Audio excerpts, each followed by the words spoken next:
Bapak, Ibu, Saudara-saudari terkasih dalam Tuhan, Shalom.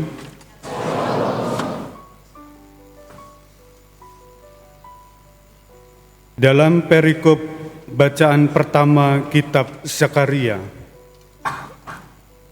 seringkali kita melupakan bahwa kedatangan Kristus dilupakan oleh banyak orang, atau juga kedatangan Kristus seringkali sebenarnya pada saat-saat dulu menjadi pembicaraan banyak orang. Dalam kitab Zakaria kita diingatkan kembali, sesungguhnya seorang raja yang digambarkan akan datang dieluk-elukan. Ia digambarkan sebagai raja yang lemah lembut dan penuh keadilan. Ia membawa kedamaian dengan melenyapkan peperangan, kekuasaannya di seluruh bumi. Gambaran ini tampak jelas dalam Kristus dan kedatangannya. Kedatangan Kristus adalah dambaan setiap manusia yang selalu mencari damai dan tidak terpuaskan sebelum damai Tuhan itu ditemukan dan dirasakan. Kristus yang datang bagi kita sebagai penyelamat sudah digambarkan dalam kitab Zakaria. Kitab Zakaria ini memperkuat apa yang kita imani, yaitu Kristus yang menyelamatkan, Kristus yang menjadi Raja. Dalam nubuatan Zakaria ini, kita pun diajak dengan sukacita bersorak-sorai, sebab Dia Kristus yang akan datang sesungguhnya memberikan keselamatan. Ia adalah yang datang untuk memberitakan damai kepada banyak bangsa, bahkan sampai ke ujung-ujung bumi. Saudara-saudari terkasih, apa yang disampaikan dalam nubuatan Zakaria ini mengingatkan kembali kita supaya tetap teguh terhadap apa yang kita imani. Kedatangan Kristus bukanlah sekedar kedatangan, tetapi Ia sesungguhnya telah ada dalam nubuatan para nabi. Oleh sebab itu kita juga mendengar dalam surat Rasul Paulus, siapa yang menerima Kristus pasti akan menerima Roh Allah. Menerima Roh Allah berarti akan menjadi milik Kristus. Menerima Roh Kristus tahu akan kebangkitan. Dan kemudian melalui kebangkitan ini kita mempunyai harapan bahwa kita diajak untuk melakukan perbuatan-perbuatan sejalan dengan Roh itu.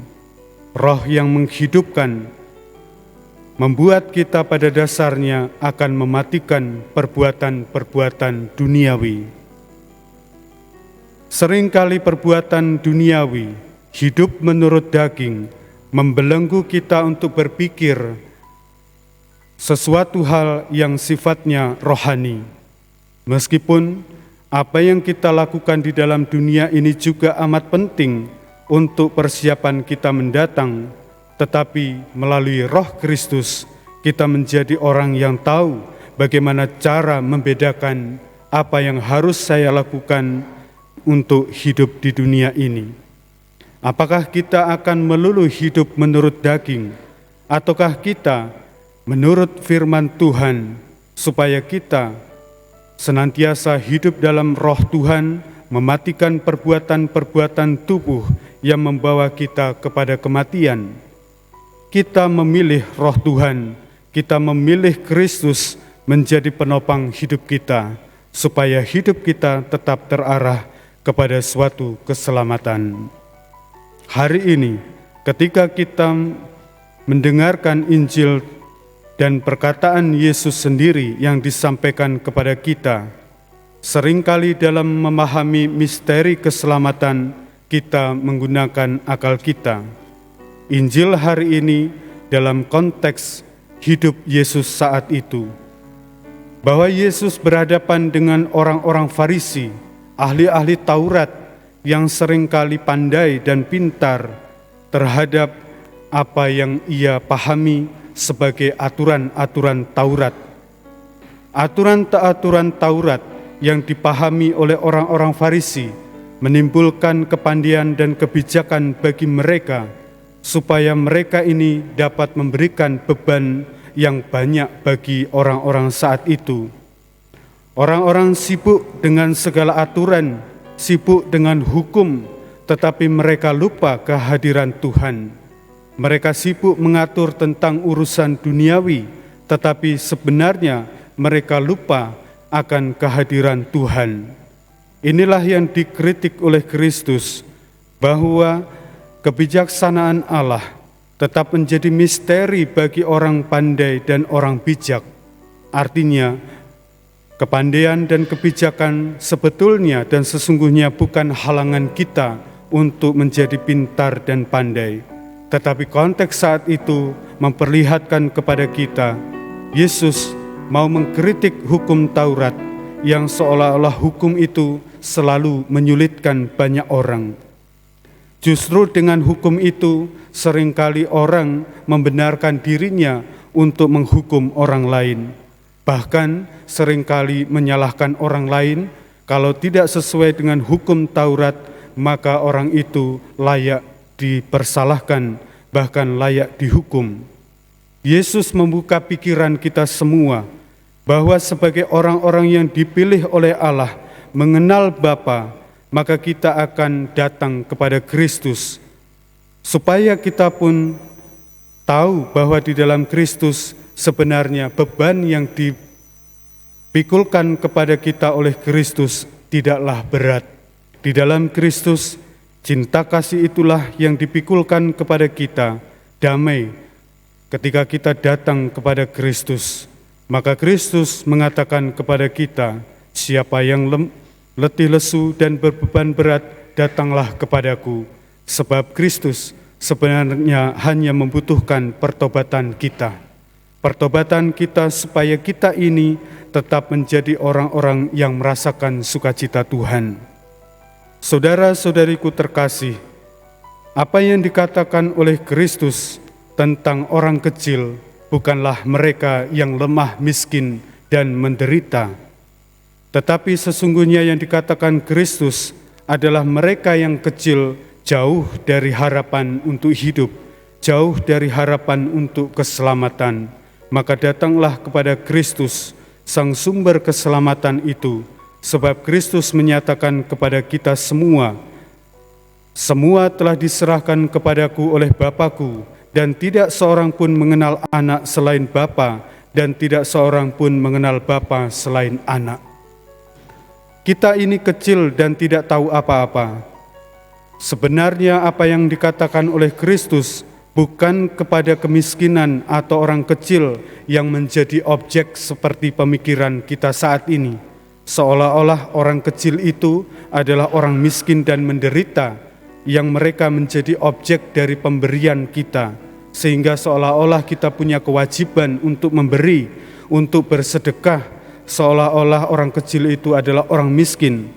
Di dalam konteks ini, Yesus mau mengatakan, sebenarnya kita yang kecil adalah yang jauh dari Allah. Kita yang kecil adalah yang jauh dari keselamatan.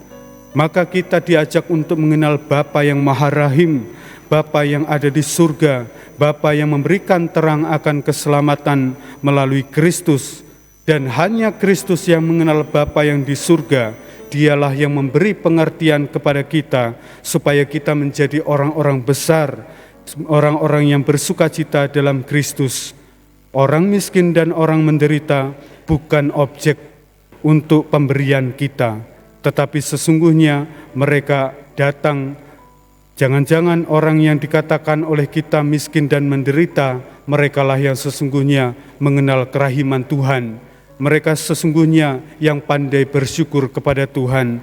Mereka yang sesungguhnya pasrah kepada Tuhan dengan amat mudah.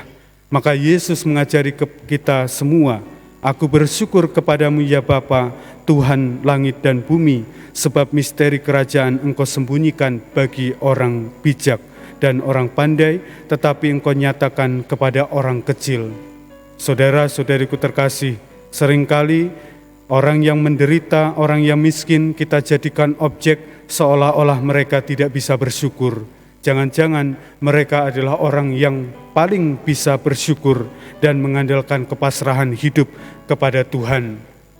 Kita bisa mengkritik diri sendiri.